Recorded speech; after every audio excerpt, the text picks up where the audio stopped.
यही फतह दाऊद अलैहिस्सलाम की जिंदगी में एक नए दौर का आगाज बन गई।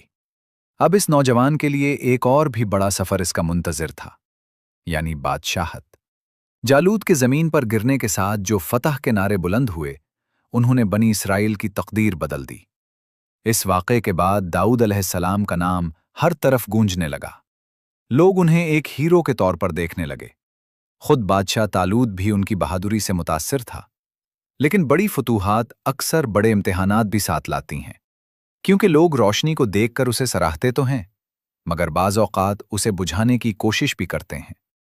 फतह के बाद तालूत ने तमाम माले गनीमत जला दिया, क्योंकि हज़रत मूसा अलैहिस्सलाम की शरीयत के मुताबिक उस वक्त माले गनीमत लेना जायज़ नहीं था, इसलिए उसे जलाना ज़रूरी था। जब तालूत यरूशलेम वापस आया तो शमूएल अलैहिस्सलाम ने उससे कहा, अल्लाह ने तुम्हें वो फतह दे दी जिसका वादा किया था, अब तुम अपना वादा पूरा करो।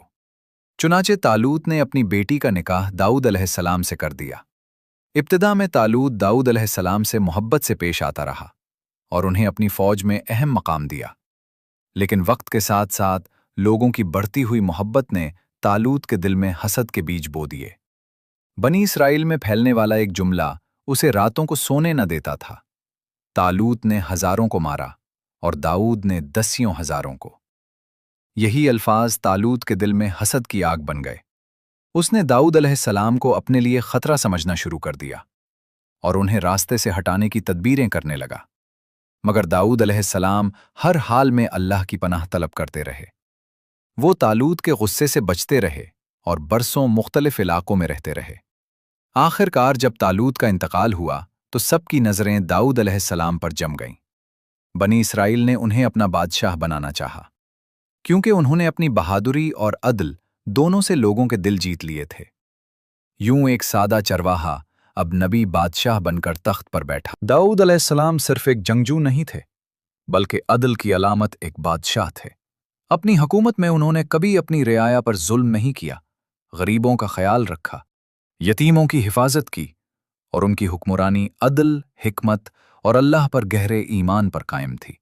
वो ऐसा बादशाह नहीं थे जो लोगों से दूर रहे, बल्कि खुद लोगों में घुल मिल जाते और उनके मसाइल सुनते थे। इनके दौर में अमीर और गरीब सबके लिए एक ही कानून था, क्योंकि वो समझते थे कि अदल अल्लाह की तरफ से दी गई सबसे बड़ी अमानत है। सब लोग उनकी इताअत करते थे। कुरान में फरमाया गया, ए नबी, इनकी बातों पर सब्र करो और हमारे बंदे दाऊद को याद करो जो बड़ी कुव्वत वाला था। वो हर वक्त अल्लाह की तरफ रुजू करने वाला था। अल्लाह ताला ने दाऊद अलैहिस्सलाम को निहायत ताकतवर और खूबसूरत आवाज़ अता की। जब वो ज़बूर की तिलावत करते तो जंगली जानवर भी जमा होकर सुनते। अल्लाह ने उन्हें ज़रही बनाने का फ़न भी सिखाया और इस सनत में ख़ास महारत अता की। कुरान में फरमाया गया, हमने दाऊद को अपनी तरफ से ख़ास फजल दिया। ए पहाड़ों और परिंदों, इसके साथ तस्बीह करो।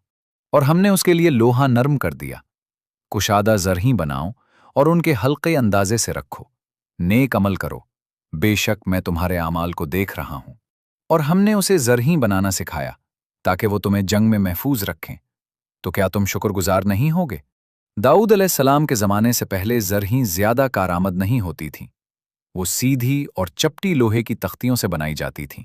मगर अल्लाह ताला ने दाऊद अलैहिस्सलाम को ज़र्रा साजी का एक नया और बेहतर तरीक़ा सिखाया। अल्लाह ने उनके लिए लोहे को नरम कर दिया। उन्होंने इससे छिले बनाए और ऐसी लचकदार और मजबूत ज़रही तैयार की जो जंग में निहायत मुफीद साबित हुई।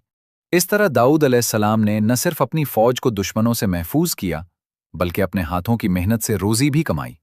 हालांकि वो नबूवत, बादशाहत और दौलत के मालिक थे, मगर फिर भी अपनी मेहनत से कमाना पसंद किया। जैसा कि नबी करीम सल्लल्लाहु अलैहि वसल्लम ने फरमाया, किसी इंसान ने इस खाने से बेहतर खाना नहीं खाया जो उसने अपने हाथों की कमाई से खाया हो। और अल्लाह के नबी दाऊद अलैहिस्सलाम अपने हाथों की कमाई ही से खाते थे। अब आते हैं इस कौम के वाक़े की तरफ जो बंदर बना दी गई।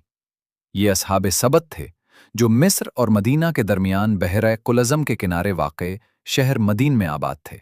इनकी तादाद तकरीबन 70,000 थी।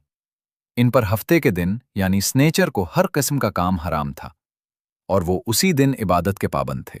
उन्होंने दाऊद अलैहिस्सलाम से भी ये अहद किया था कि वो उस दिन शिकार नहीं करेंगे, मगर बाद में शैतान ने उन्हें वसवसा दिया कि तुम्हें मछली पकड़ने से नहीं बल्कि खाने से मना किया गया है। अल्लाह की तरफ से आजमाइश ये हुई कि हफ्ते के दिन मछलियां कसरत से आतीं और बाकी दिनों में गायब हो जातीं। इस आजमाइश ने बाज लोगों को गुमराह कर दिया। यूं वो 3 गिरोहों में बट गए। पहला गिरोह वो था जिसने अल्लाह के हुक्म की नाफरमानी की।